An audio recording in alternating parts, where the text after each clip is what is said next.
We continue. We're holding Perek Vav Pasuk Ches.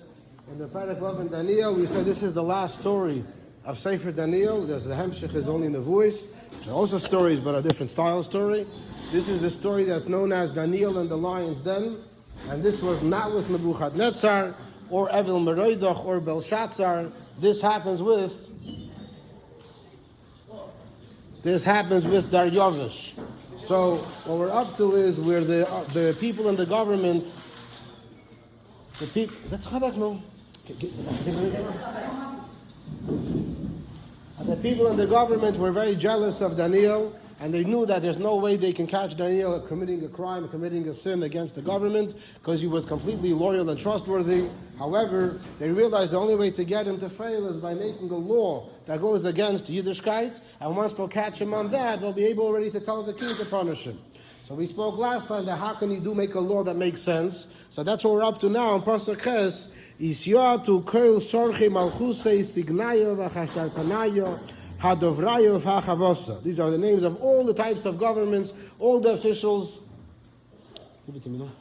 I don't have a live shit. The liar. And all the people of the government, they all gathered together. And now they purposely took a whole bunch of different levels, what you would call senators and Congress and governors and mayors, a whole bunch of different types of people from all walks of life, and they gathered together l'kayom kiyom malko l'sakafo in order to come and strengthen the king's kingdom. And they said, "Sakafa asor dichol diyivei vo min kol elakon v'anosh ad yemin klosin lahein minoch malka yisremei logei varyavosa." So what's their plan? Their plan was whoever davens. A video in a zoo in Japan or something where they feed the tigers live cows. So for Bachman, it's a cool video to watch. Let me see how the tiger kills the live cow. But if you have a little bit of a sensitivity, it's gruesome. You have to come and see how the lions and the tigers are killing the live cow. Huh? That's what vegans say. That it's gruesome to watch. Okay. You must be from California, right? But here, but that's for fun. Like people want to watch that. And here, it was like seemingly some kind of punishment that they had in place, but it wasn't like a big open area. It was in a den. So if it's in a hole in the ground, how can you keep lions in a hole in the ground? Forget about one line, 10 lines, 1,000 lines in one hole in the ground. Something to me is very odd to imagine this. We need some good AI to create a video how it looked to make it make sense. But that's what it's going to see later. So now this was obviously some kind of a punishment that he had. Now, did this exist before Daryavesh? Daryavesh is only king for 1 year. So in 1 year, he's already able to build himself up such a whole big private pride of lions that are taking care of his enemies. But whatever the case, he has this. Maybe he inherited from Belshazzar. Maybe he had it was his private pets from before. Whatever the case, it was an option as a punishment to throw someone to the lions. So now, they're telling him, so what's the cheshbon? They want to tell him, we want to build up your government. So we want to say, the word is, we want to say that from now, we want you to be respected. And here's the word. They wanted to tell him that till now, people don't know of you. You became king right away, and you immediately appointed, how many people who remembers?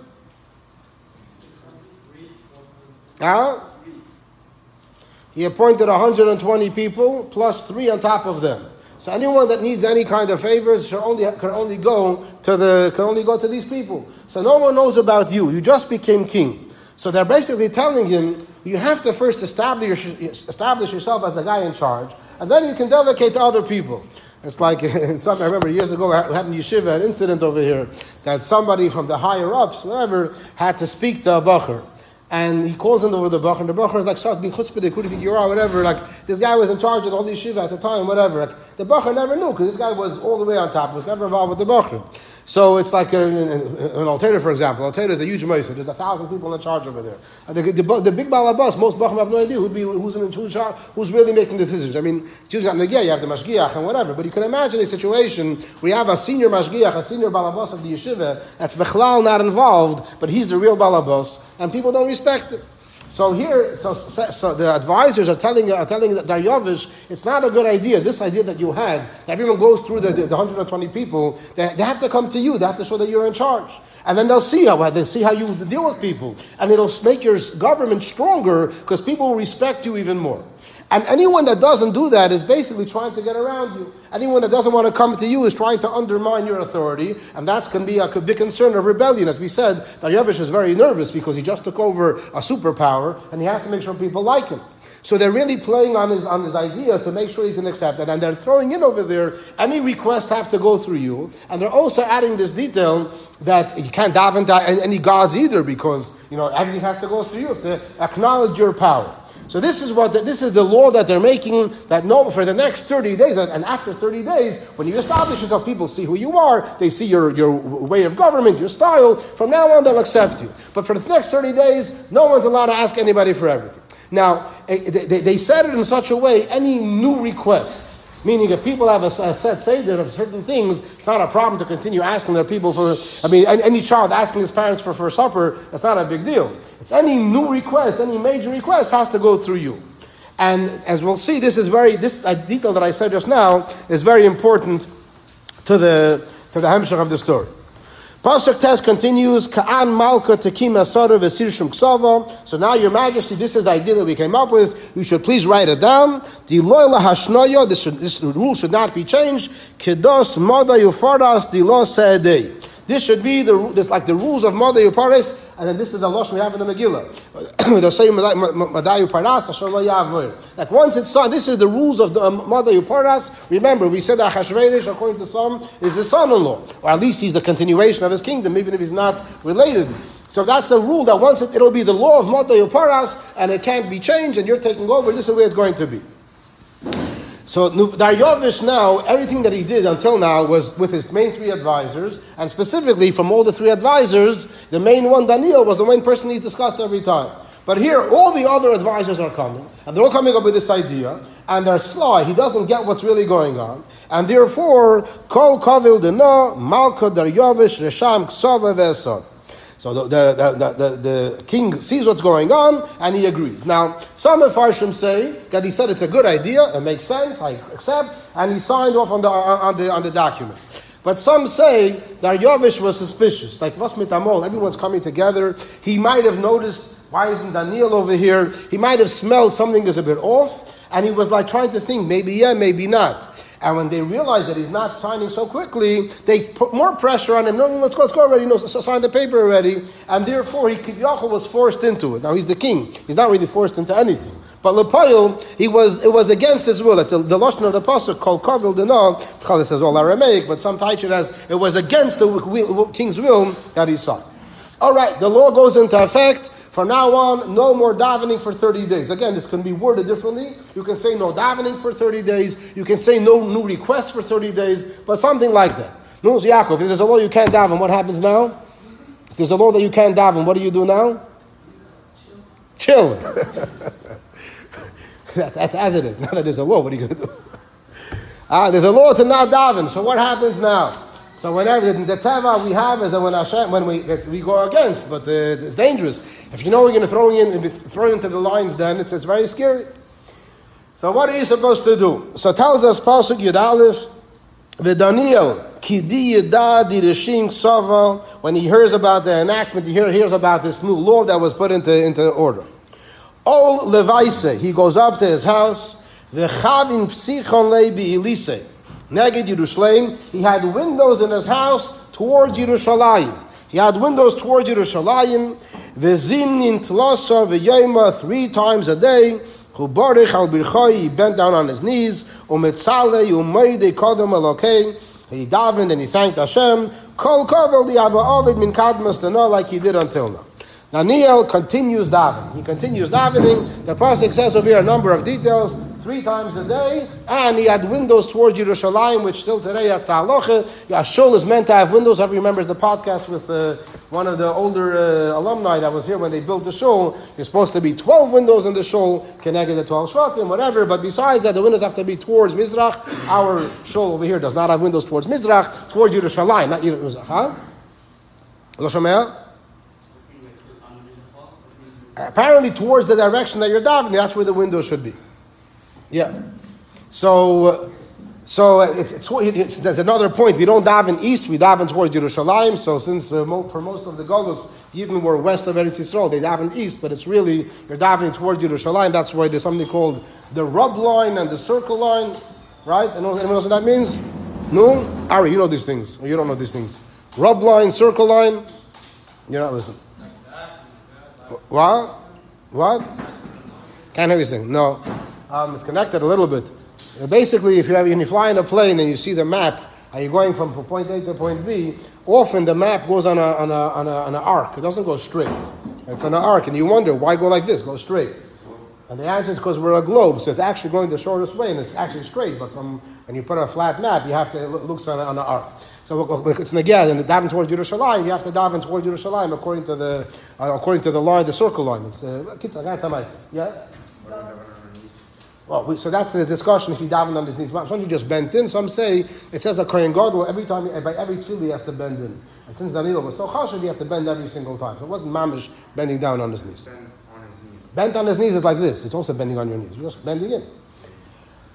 Yeah. I don't think so. The Gemara discusses if you're a big tzaddik, you can like Yeshua Benun, then you can do it. Otherwise, not.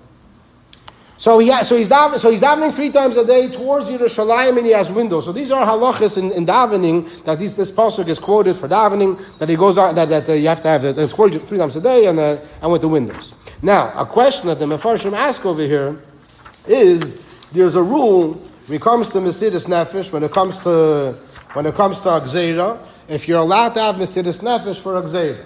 That's a big shaila. If the goyim, we know that there are 3 cardinal averis that a person is yehorig v'bal yaver, right? Zalmi, what are the 3 averis? Yehorig v'bal yaver. You're tired. That's number 1. Yehorig v'bal yaver, many. Yehorig v'bal yaver, the 3 averis. Yes, shvichas damim is 1. Gilui aroyis is 2. And Mendel. Avodah Zarah. So these 3, a person has to give up his life. But if the guy make any other gzeira, then you have to do the Aveda. You're not allowed to kill yourself. So here, Daniel knows that if he's going to daven, he's going to be killed. So how is he allowed to go daven b'chlal? How is he allowed to go and put himself into danger if he knows that he can get killed? So there's a number of answers to answer that question. Yeah? So there's a number of answers. One answer is that it's a machlekes or rishonim, and even though the Rambam says it's forbidden, but many other Pesukim say you're allowed to. Many other Pesukim say that you are taka allowed to. You're allowed to put yourself in danger, and many chassidim at Mesirus Nefesh, even for the slightest thing, even though they didn't have to. That's answer number 1. Answer number 2 is Daniel understood that now in this particular gzeira there was a chalishus, there was a shvachkeit by Yidden by daven. What? According to those Rishonim, yeah. According to those Rishonim, Hashem wants those people that are on that level to give up their lives for even other mitzvahs. So a second answer is at that time there was a shvachkeit in davening. People were not davening properly. So therefore Daniel said, even though usually you're not supposed to have Mesirus Nefesh for davening, but because I need to make a statement, so I need the Yidden to know that even for the davening is so important to the point of giving up your life for Hashem. That's also why, Farsham point out, he davened 3 times a day, which obviously means Shachas, Mincha, and Ma'ariv. But Ma'ariv, we know the Gemara says it's only Reshus. Ma'ariv is not a mandatory davening in the times of the Gemara, and in Daniel's times for sure not. It was only permissible, and people eventually became halacha, that now it's mandatory, now it's chayva. But originally it was only reshus. So in Daniel's times it was reshus, and even for that he felt I have to show people how important davening is to the point of giving up my life. A third answer is that if the goyim make a gzeira specifically to go against the Yiddishkeit, then you're not only are you allowed to, you have to give up your life. So pshat azoi, if there were chassidim that were sent to Siberia, different places to go do labor, and they had to work on Shabbos. And there were great chassidim that actually worked on Shabbos because that was pikuach nefesh, and they were allowed to work on Shabbos. However, the reason why it was allowed is because the government wasn't making them specifically work on Shabbos. They wanted them to work 7 days a week, so it included Shabbos also. And therefore, it was allowed. But if the guy would say, you can rest 6 days a week, you only have to work on Shabbos, it would be also to work on Shabbos in such a case, to the point of Mesirus Nefesh. Because if the only reason why the guy is making this gzeira, because he wants you to go against Yiddishkeit, then you have to give up your life and not do that gzeira. So B'meila, the third answer is that Daniel understood that this whole gzeira over here, to not daven, is only to get him to go against Hashem. It's not because they want to build up Daryavesh's kingdom. He understood, he saw right through it. That's not what's happening. That they really want him to not daven. So if the gzeira is not to daven, you have to have Mesirus Nefesh. So those are three answers to explain why Daniel knew he's putting himself in danger and did it anyway. Then there are two other answers. And two other answers is that Daniel, Bechlal, wasn't putting himself in danger. Answer number one is Daniel did it in his house. He didn't go to shul. He was davening in his house. How are the goyim supposed to find out that he's davening in his house? So that's another answer. Daniel said, okay, there's a gzeira. I can't go daven publicly, but who's going to see what's going on in my house? So it's permitted. Huh? We're going to soon see how they caught him, how they found out about it. But that's another thing. And then the fifth answer is, and this is, like I mentioned before, is that Daniel understood from the wording of the Gzeira that it's only anything new. If you're asking for anything that's new, a new bakasha, you have to go to the king. But your regular asking your parents for supper, you're allowed to do. Well, I daven to Hashem every day regularly. It's nothing new. So therefore Daniel said, I'm allowed to do that. And that's why the pasuk is medayik. When Daniel davened, the pasuk says the words that he was umetzalei umoide. Tzalei means davening, like shloisoin. So umoide means thanking, regular davening, regular praises, no special bakashas, because he was fulfilling the decree of the king. Okay, so the Poel Daniel is davening, and it's in front of open windows. What happens now? Pasuk Yud Beis, Dayin Govraya Ilei Hargishu. These people, when they gathered around, Vashkachu Daniel, they found Daniel. Boyu Mischanin Kodem Alokei. They found him, and he's davening to Hashem. How did they actually find him? So some say they saw through the window. They saw through the window, right? The blinds were open, they were able to look through, and they saw that he's actually davening now, so they were able to catch him. But some say no, even though there was windows, it was higher up, they couldn't see through. Instead, what happened was, they were around the house, they were trying to catch him, and there was a little girl, maybe his daughter, maybe one of the maids of the household, that she was hanging out over there, and they asked her, what's Daniel doing right now? And she was innocent, she had no idea, he's davening right now. Really, where's he davening? In that room. And they barged into the room and they caught him davening. So that's according to this answer. Imamish did his best to hide himself, and Neshkacha brought this, that this girl ended up snitching, and not willingly, she ended up saying what happened, and therefore they went and they caught him. Daniel was married. This one he's already 80 years old, past 80 years old. The pastors, I'm pretty sure, yeah. Another, the Gemara says that when the Yidden lived in Bavel, in the times of the Gemara, they knew that spot where Daniel davened, and people would go daven in that spot. Because since he had Mesirus Nefesh, a daven over there, so there was like a special place to go daven. So people would go and daven, like still today. When you go to Chevron, anyone went to Chevron ever over here? To Mars Machpelah? You went to the Madriga Shveit? To the seventh step? You went to the seventh step? Yeah? What's the seventh step? Those that no one's talking about. No? Mendel, what's the seventh step?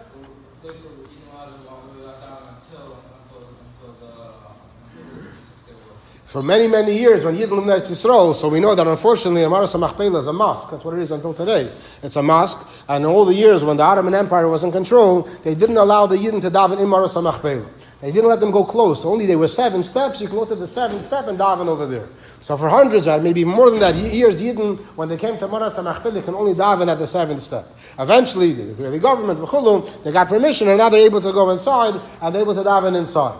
But because for hundreds of years he didn't daven at that spot, so till today when people go to Maras Machpelah, so those that know, they go outside to the 7th step over there. It's not like a whole big place. There's nothing there. But people stay and they daven in that spot as well. So people would go to Daniel. In Gemara's time, they knew where it was, and they would daven exactly where Daniel davened in that same space. Okay, now they seize him and they bring him to Daryavesh. They come to the Daryavesh, and they start speaking to him, Al Eser Malka. And regarding his latest decree that he just made. I talked to them about the decree. And they tell him, Halo Eser Reshamto, didn't you write on this decree, the Chol Enosh, the Yive min Kol El Kol Enosh, any person that's going to request anything from either a god or any other person, Ad Yoim Intlosin, until for the next 30 days, Lohein minach malka, if he doesn't ask from you, your majesty, Yisremei legoy Daryavesh will be thrown into the lion's den. Ani malka v'amar yatziva milsa. Yes, that's what I wrote. Kedos mother yupardas dila said. So they purposely, like they wanted to make sure that they have a clear case. They knew Daryavesh likes Daniel. They knew he's going to try to stick up from him. So therefore, they made it very clear. Is this the law that you wrote? They want clear kivyachol to make his church. He said, yeah, that was the law. And then they said, Bedayin anoiva omri malka. They tell him the Daniel, the bnei Golusa, the Yehud, Daniel that comes from the Golus of the Yidden. La samalach malka te'im. He doesn't care about your decrees. Valasara di reshamta, and then the prohibition that you made. The zinin klaser b'yoyma b'usay. 3 times a day is davening. So they basically they tripped him up in such a way that he has to agree, and they stress the point that what's he asking for? He comes from Golus. So in a moment. So they're telling him that he comes from Eretz Yisrael. So he's basically in Golus over here, and his windows are towards Yerushalayim. He's obviously davening to get out of here. He wants to overthrow the kingdom. He obviously is asking for something new, and obviously it's going against what you decree. So this is what they tell him. Now he's very, very in a very bad place because he likes Daniel very much, but he tripped himself up. What's he supposed to do right now? Yeah. Just said that Daniel already knew that he was the king very well, so it doesn't really apply. So let's see. So Pasuk Tesvav Adayin Malkok, that the king Kidi Milsa Shema, when he heard this Sagi Be'ei he felt very, very bad. Val Daniel some bail l'sheizavusei. He put the bail. In English, he put out bail. He tried to save Daniel. Until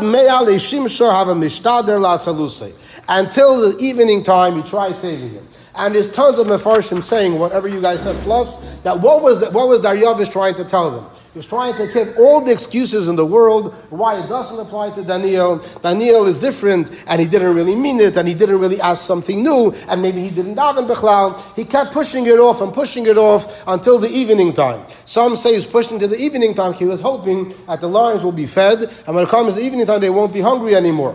But he tried a whole bunch of different things that he was saying, and he's really talking about it. Maybe Daniel's confused, he's older, he's already in his 80s, he doesn't know what's going on over here, and never meant him in the first place. He tried saying all these things, but they're gathering around him. Majesty, this makes no sense, you have to.